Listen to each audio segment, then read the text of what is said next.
Do you view this season as a failure? Oh my God. Every year you work towards something, towards a goal. It's not a failure, it's steps to success.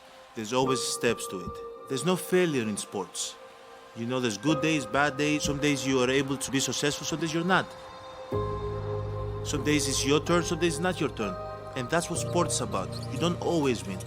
And this year, somebody else is gonna win. Simple as that. We're gonna come back next year, try to be better, try to build good habits. Hopefully we can win a championship.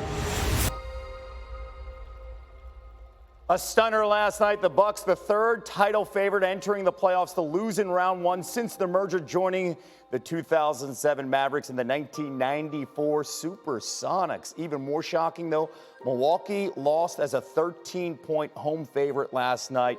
Great to have JWill here with us alongside Alan Hahn as Get Up continues. Kevin Nagani in for Greeny. All right, listen.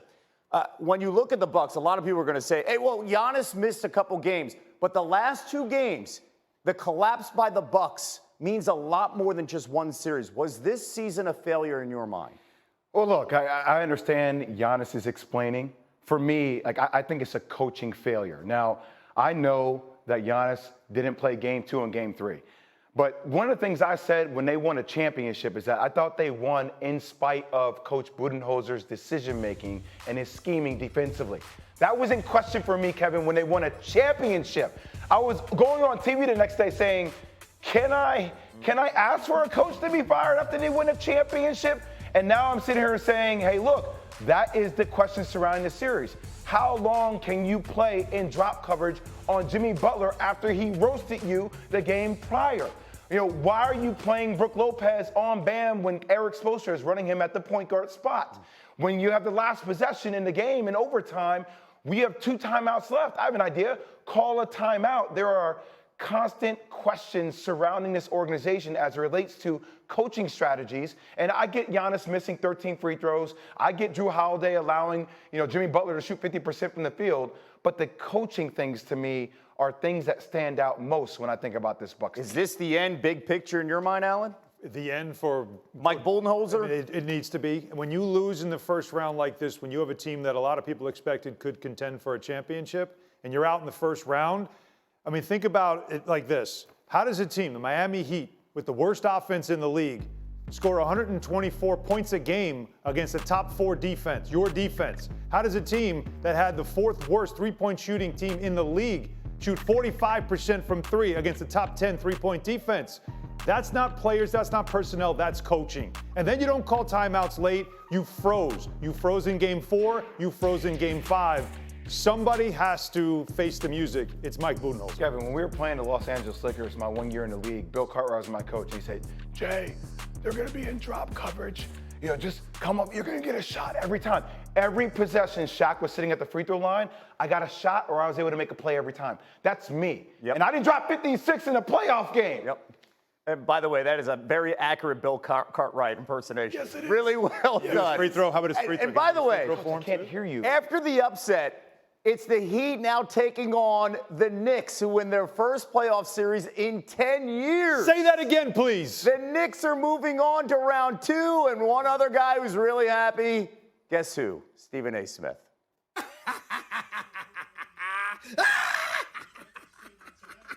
Whoa! 1 down, 2 more to go. I'm thinking finals, baby. I'm thinking finals. Orange and blue skies. Orange and blue skies.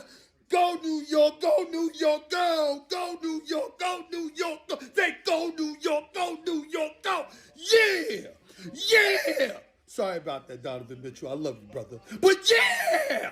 Is that a Gucci turtleneck at the crib just relaxing?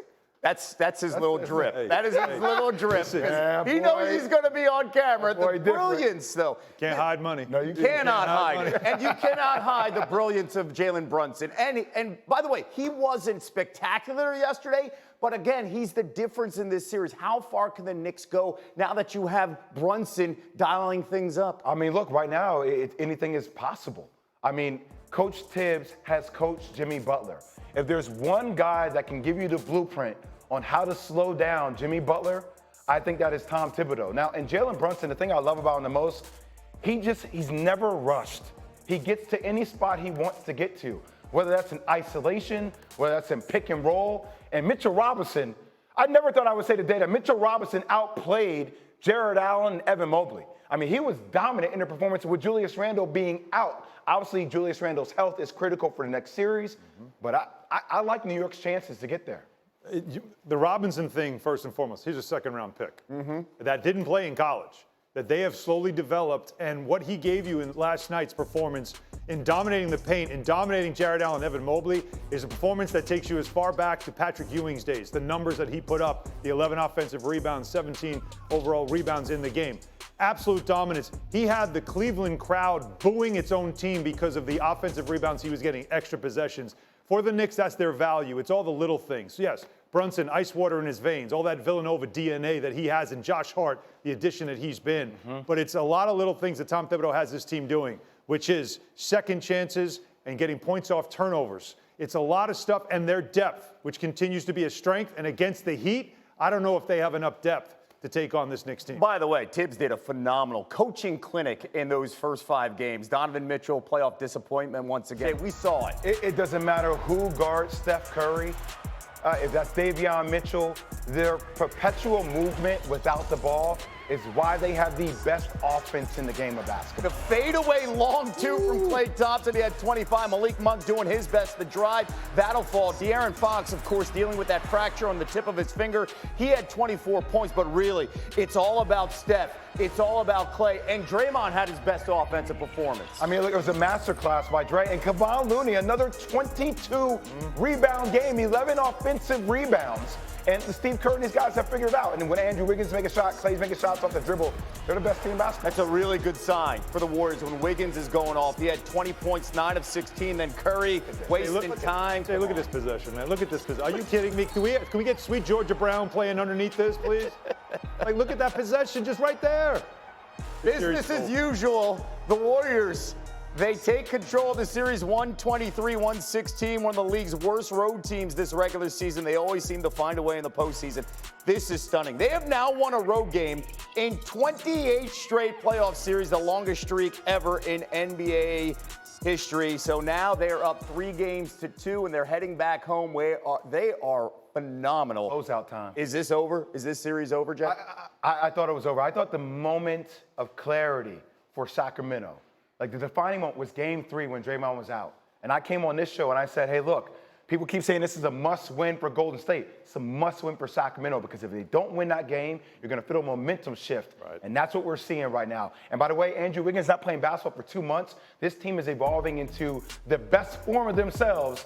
And we need to re-enter that conversation about Steph being the best player in basketball. Are we overlooking the Warriors here, especially Allen, after what we saw from Draymond? We haven't been talking about the Warriors. I mean, they were down 0-2 early on. It's like, oh no, are we overlooking them in the West? Some people might have, not me. I don't think Jay was either. The way we were watching this team, that 0-2, you just said, all right, the Kings, this is their first experience. And this series will start to get real once they go on the road. And it did. And the Golden State Warriors experience is showing out at this point, and the inexperience on the Kings side is showing out at this point. The Warriors know where they are and what they're doing. Okay, that game, Friday night, Game 6, how important is it for them to close out so they can rest and wait for LeBron potentially or Memphis? You got to get it done. But I think, frankly, if they close out, whenever they close out, they are a nightmare matchup for the Lakers if the Lakers are able to get by Memphis. Okay, we will see how that plays out. By the way, we got that game between the Lakers at home against the Grizzlies. That is tomorrow night. Phenomenal matchups, the doubleheader on ESPN and the app. Kings Warriors, 8 Eastern, followed by the Grizz Lakers. Golden State and LA looking to close things. Characterize this. Do you think it was a failure for the Bucks as the 1 seed not advancing to round number 2? I think within the locker room, yes, you feel like it's a failure. Definitely disappointing. I think from the outside world, you don't want to hear the word failure because you feel like you failed, but they accomplished so much and they put themselves where they're the number 1 team coming out of the East, and we're playing the best basketball going into the playoffs. So I felt that they were playing the best basketball where they were supposed to, where they were playing well enough to end up in for sure the Eastern Conference Finals, if not representing the East in the finals. So yes, I think it's disappointing, and in the heat of the moment, being asked that question, it's something you don't want to hear. Is it a failure when you felt like you let a series slip away? So as a player, yes, I think as he sits at home, maybe even today, you assess the fact that We didn't get it done. You failed when you felt like we should be representing the East in the finals. And this feels, Alan, like bigger than just one series loss because you've got Brook Lopez and Chris Middleton heading in potentially the free agency. You've got Giannis and the idea of an extension and his future down the road. When you see big picture with the Bucks, how devastating was last night's performance and this series? If I'm in the front office, I view this as a failure because of where they were in the standings. They were number one in the East, where they were this season defensively in the top 5. They have one of the best players in the world. They were relatively healthy. And you look at it as a failure if you don't get out of the first round, if I'm in the front office. So now you have to assess, where did that failure come from? I look at coaching. I look at coaching and see that we didn't call timeouts when needed. You have your head coach who froze in game 4 and 5 where the opponent had one player that you had to stop and couldn't figure out how. And it might be time to consider a change at coach before you start giving Giannis questions about whether or not he should stay in Milwaukee. And with that, okay, if you decide to move on from Mike Budenholzer, you have to look at the rest of the roster here. Do you blow this team up here, VC, to make sure you have enough to keep Giannis happy? I don't think you blow that team up. I mean, what Drew Holiday has done this year, what Brook Lopez has done for their team this year, how close that team, how close-knit that team is right now. I just think you continue to add pieces to that. But blowing it up, I mean, that's what a superstar player, if you're trying to keep him, does not want to hear, whose goal is to win championships or be in the mix year after year. Hearing the word blow up, why would you want to be a part of that? So I think you keep the core group that has been successful and got things done, and you just add the pieces that you need to support the core group that you have. Thank you for watching ESPN on YouTube. For live streaming sports and premium content, subscribe to ESPN+.